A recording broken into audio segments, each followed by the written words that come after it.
Astrology एक divine है, दैवी विद्या है।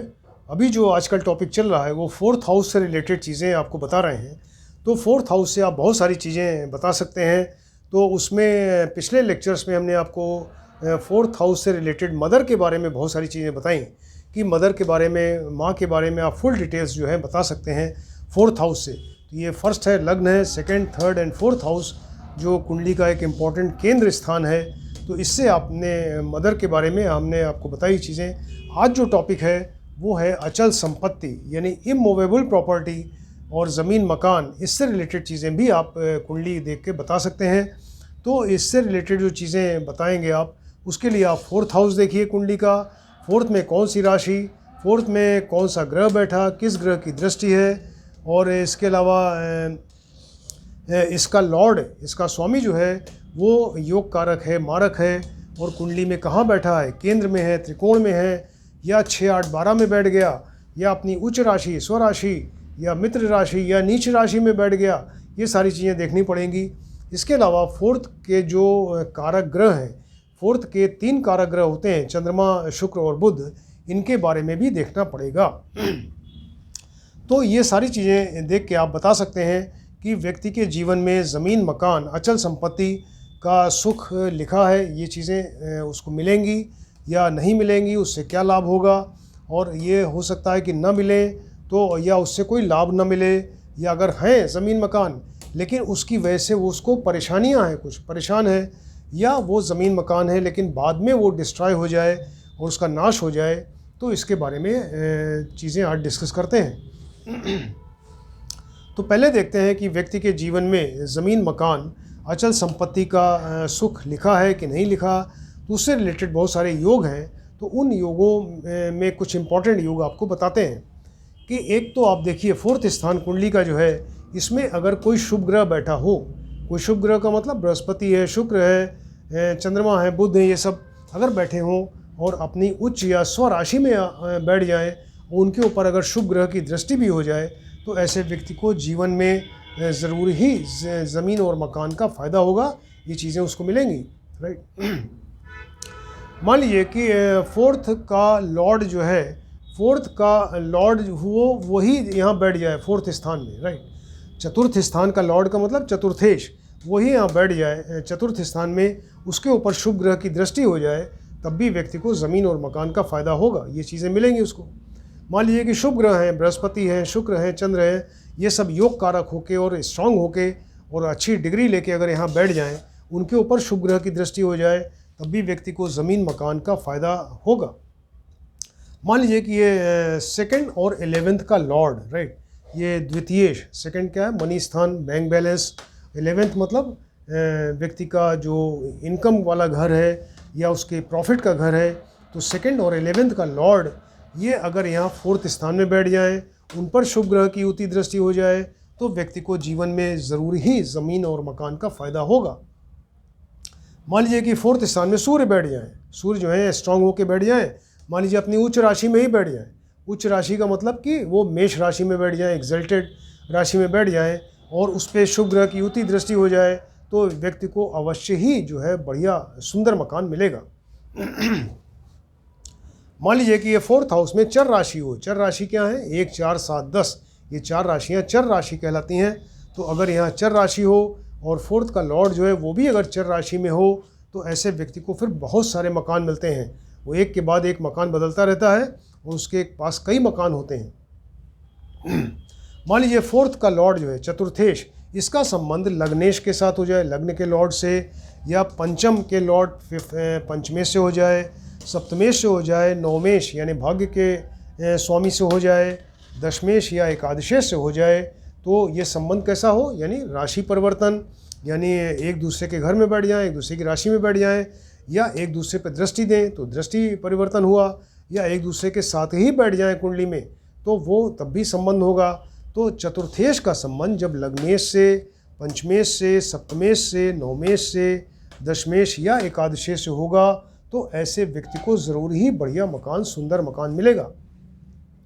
मान लीजिए कि फोर्थ का लॉर्ड है, ये फोर्थ का लॉर्ड जो है चतुर्थेश, ये 2 नंबर या 11 नंबर में बैठ जाए, मनी स्थान में बैठ जाए, यहाँ बैंक बैलेंस या लाभ वाले स्थान में बैठ जाए, तो और उस पर शुभ ग्रह की युति दृष्टि हो तो ऐसे व्यक्ति को ज़रूर ही बढ़िया मकान मिलेगा।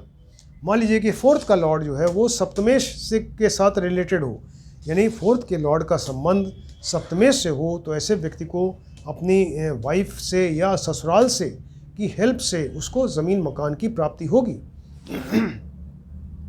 मान लीजिए कि फोर्थ का लॉर्ड जो है वो 10th के लॉर्ड से संबंध हो उसका, राइट। फोर्थ के लॉर्ड का संबंध 10th यानी दशमेश के साथ में हो और मंगल बहुत स्ट्रांग हो जाए या कुंडली में हो या मंगल की दृष्टि पड़ जाए इसके ऊपर, तब भी उस केस में व्यक्ति को बहुत अच्छा ज़मीन या मकान की प्राप्ति होगी। मान लीजिए कि ये फोर्थ के लॉर्ड का संबंध दशमेश से हो जाए, राइट। चतुर्थेश का संबंध दशमेश से हो और शनि कहीं केंद्र में हो और अच्छे हों, शुभ राशि में हो, तो ऐसे केस में भी फिर व्यक्ति को ज़मीन मकान का फ़ायदा होगा। मान लीजिए कि चतुर्थेश और मंगल, फोर्थ का लॉर्ड और मंगल ये कुंडली में कहीं अपनी उच्च राशि एग्जल्टेड राशि में या स्वराशि या मित्र राशि में होके कहीं केंद्र या त्रिकोण में हो, 1 4 7 10 या 1 5 9 में हो, तो ऐसे केस में भी फिर व्यक्ति को ज़मीन मकान का काफ़ी फ़ायदा होगा।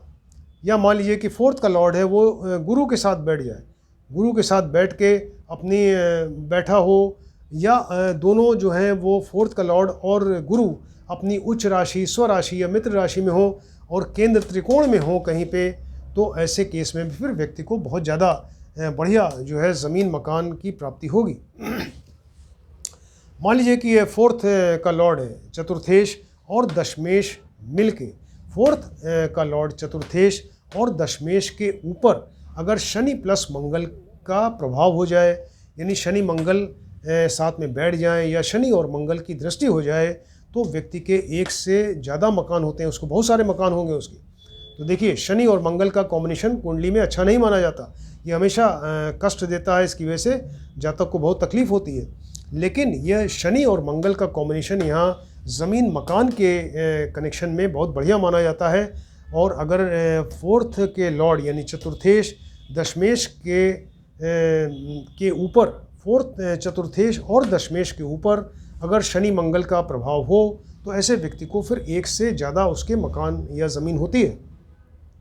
आपने देखा होगा कि बहुत से लोगों को बहुत एफर्ट्स या बहुत मेहनत के बाद ज़मीन मकान मिलता है, कुछ लोगों को बहुत ही कम एफर्ट्स या बिना एफर्ट्स के ही मिल जाता है आसानी से, तो उसके भी योग हैं कि उसमें मान लीजिए लग्नेश, लग्न का लॉर्ड और सप्तमेश, लग्नेश और सप्तमेश ये मिलकर लग्न में या फोर्थ हाउस में बैठ जाएं, उन पे शुभ ग्रह की दृष्टि हो जाए, तो व्यक्ति को बहुत कम एफर्ट से ही आराम से उसको मकान या ज़मीन मिलेगी।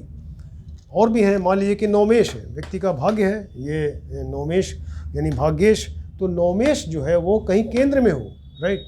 नौमेश कहीं केंद्र में हो 1 4 7 10 में, और चतुर्थेश फोर्थ का लॉर्ड जो है अपनी उच्च या स्वराशि में हो, तो व्यक्ति को जो है वो ज़मीन और मकान का काफ़ी फ़ायदा होता है। तो ये सब योग आपको बताया कि ये सब इन योगों के रहने से व्यक्ति को ज़मीन मकान का फ़ायदा होता है, उसके लाइफ में ये सब चीज़ें मिलती हैं उसको। अब वो हो सकता है कि उसके जीवन में ये चीज़ें ना हो या उसको उसका लाभ नहीं मिलना है, तो उसके लिए फिर योग है कि व्यक्ति के जीवन में ज़मीन मकान का लाभ लिखा ही नहीं है, उसको मिलना ही नहीं है, उसको वो हमेशा किराए के मकान में ही रहता है। उसके भी योग हैं, ये बताते हैं आपको कि फोर्थ का लॉर्ड, राइट, फोर्थ का लॉर्ड जो है 8वें या 12वें बैठ जाए, चतुर्थेश जो है वो अष्टम या द्वादश में बैठे और उस पर पाप ग्रह की युति दृष्टि हो जाए, तो ऐसे केस में फिर व्यक्ति जो है वो उसको ज़मीन मकान की प्राप्ति नहीं होगी। फोर्थ हाउस में मान लीजिए राहु या केतु बैठ जाए, फोर्थ हाउस में राहु या केतु बैठ जाएं और कोई शुभ दृष्टि न हो, तो या बल्कि उल्टा पाप दृष्टि हो, तो ऐसे केस में भी फिर व्यक्ति को ज़मीन मकान मिलना मुश्किल हो जाता है, वो उसको नहीं मिलेगा। मान लीजिए सेकंड का लॉर्ड है द्वितीयेश, जो बैंक बैलेंस का स्थान है, इसका लॉर्ड सेकंड लॉर्ड और फोर्थ का लॉर्ड जो है ये अगर अष्टम में बैठ जाए और पाप ग्रह की दृष्टि हो जाए, तो ऐसे केस में फिर व्यक्ति को के लाइफ में ज़मीन मकान नहीं होता और उसको हमेशा किराए के मकान में ही रहना पड़ता है। ऐसा भी देखा होगा आपने कि ज़मीन मकान है व्यक्ति के पास में, लेकिन उससे वो परेशान रहता है, कोई ना कोई परेशानी रहती है उसकी वजह से, तो उसको देखते हैं उसके भी योग हैं कि मान लीजिए कि फोर्थ हाउस में या फोर्थ लॉर्ड के साथ में, फोर्थ हाउस में चतुर्थ स्थान में या चतुर्थेश के साथ में अगर शनि बैठ जाए या शनि की दृष्टि हो जाए और वो उस पर और भी पाप ग्रह की युति दृष्टि हो, तो ऐसा व्यक्ति जो है फिर उसका मकान एक गंदी जगह होगा, यानी गंदे नाले नाली के पास में होगा या जहाँ कूड़े का भंडार हो, कचरा हो, वहाँ पर ऐसे व्यक्ति का मकान होगा।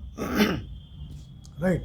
मान लीजिए कि 4th हाउस में राहु हो या शनि हो, 4th हाउस में शनि या राहु बैठे हों और तो ऐसे व्यक्ति का मकान जो है बड़ा पुराना स्टाइल का होगा या टूटा फूटा होगा, उसमें चीज़ें अरेंज नहीं होंगी और बड़ी अजीब तरीके से मकान होगा, उसी में ही उसको रहना पड़ेगा।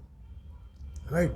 मान लीजिए 4th में राहु बैठे हों, 4th में राहु बैठे हों या 8th में राहु बैठे हों, तो दोनों एक ही चीज़ें हैं। कैसे कि 8th में राहु बैठ के देखिए यहाँ पे 9th दृष्टि यहीं पर आएगी।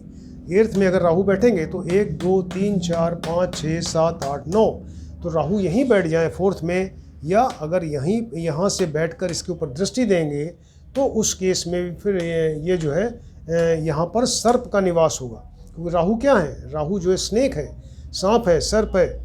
तो राहु यहीं बैठ गए देखिए व्यक्ति के घर में, या यहाँ बैठ के दृष्टि दे रहे हैं, तो ऐसे व्यक्ति का जो ज़मीन होगी या मकान होगा वहाँ पर सर्प का भय होगा और वो वहाँ सर्प रहते हैं।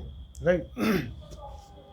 मान लीजिए 4th हाउस है, 4th हाउस है और 4th का लॉर्ड है, यानी चतुर्थ स्थान चतुर्थेश पर अगर शनि और राहु दोनों का प्रभाव हो, शनि और राहु दोनों का प्रभाव हो, तो ऐसे व्यक्ति को फिर वहाँ पर बुरी आत्माओं से उसको कष्ट होता है। ऐसे बुरी आत्माओं से उसको डर लगता है या बुरी आत्माओं का वहाँ प्रभाव होता है और इस तरह की प्रॉब्लम रहती है। ये आपको बता रहे हैं कि व्यक्ति के पास ज़मीन मकान है लेकिन उसको क्या क्या परेशानियाँ हो सकती हैं। मान लीजिए 4th हाउस में सूर्य और मंगल दोनों मिल के बैठ जाएँ। राइट। 4th हाउस में यहाँ सूर्य भी बैठे हैं, मंगल भी बैठे हैं। राइट। तो ऐसे व्यक्ति का फिर धन और जो मकान ज़मीन है इसका लॉस होता है, उसको बाद में लॉस होगा। और ऐसे घर में जहाँ सूर्य और मंगल बैठे हैं, अगर चंद्रमा या शुक्र की दृष्टि नहीं है, तो ऐसे घर में फिर आग लगने का भी डर रहता है। वहाँ फायर इंसिडेंस हो सकता है और वहाँ पर आग लग सकती है। राइट। तो ये आपको बताया कि अगर ज़मीन मकान है लेकिन उसको परेशानियां हैं इस तरह की। मान लीजिए ज़मीन मकान है व्यक्ति के पास में, लेकिन बाद में वो सब डिस्ट्रॉय हो जाता है, उसका नाश हो जाता है, या उसको बेचना पड़ता है या कोई कब्जा कर ले, इस तरह की प्रॉब्लम रहती हैं। तो वो उनसे भी रिलेटेड योग हैं जो आपको बताते हैं कि मान लीजिए चतुर्थेश या मंगल, 4th का लॉर्ड या मंगल अपनी नीच राशि में हो, यानी डिबिलिटेटेड राशि में हो, उन पे अगर पाप ग्रह की युति दृष्टि हो जाए या पाप ग्रहों के बीच में आ जाए, तो फिर ऐसे केस में फिर जो ज़मीन मकान है उसका नाश होता है बाद में, या उसको बेचना पड़ता है। राइट। मान लीजिए कि 4th का लॉर्ड है चतुर्थेश या मंगल अपनी नीच राशि में हो और पाप ग्रह से युत दृष्ट होकर अगर 2nd या 11th हाउस में बैठ जाए। ऐसा भी हो सकता है कि 4th का लॉर्ड जो है या मंगल ये अपनी नीच राशि डिबिलिटेटेड राशि में होके 2nd हाउस और 2nd हाउस या 11th में बैठे, उस पर पाप ग्रह की युति दृष्टि हो जाए, तो ऐसे व्यक्ति की ज़मीन और मकान का बाद में लॉस हो जाता है या उसका जो है वो नाश होता है। मान लीजिए कि 4th का लॉर्ड जो है स्वग्रही हो जाए या उच्च का हो जाए, बहुत अच्छी बात है भाई, 4th का लॉर्ड अगर स्वग्रही हो गया, उच्च का हो गया। राइट। लेकिन पाप ग्रह से युत या दृष्ट हो और 6 8 12 में कहीं बैठ जाए, पाप ग्रह से युत या दृष्ट होके 4th का लॉर्ड जो है स्वग्रही या उच्च का हो, लेकिन पाप ग्रह से युत या दृष्ट होके 6 8 12 में कहीं बैठ जाए, तो ऐसे व्यक्ति की फिर ज़मीन और मकान का बाद में नाश होता है या सब वो डिस्ट्रॉय हो जाते हैं। मान लीजिए 4th का लॉर्ड जो है वो यहाँ 12th में बैठ जाए, 4th का लॉर्ड जो है 12th में बैठ गया। 12th क्या है, ये लॉस है, एक्सपेंडिचर है। तो 4th का लॉर्ड अगर 12th में बैठ जाए, द्वादश स्थान में, उस पर पाप ग्रह की युति दृष्टि हो जाए, इस व्यक्ति की ज़मीन मकान जो है बाद में उसको बेचना पड़ता है या उसका नाश होता है।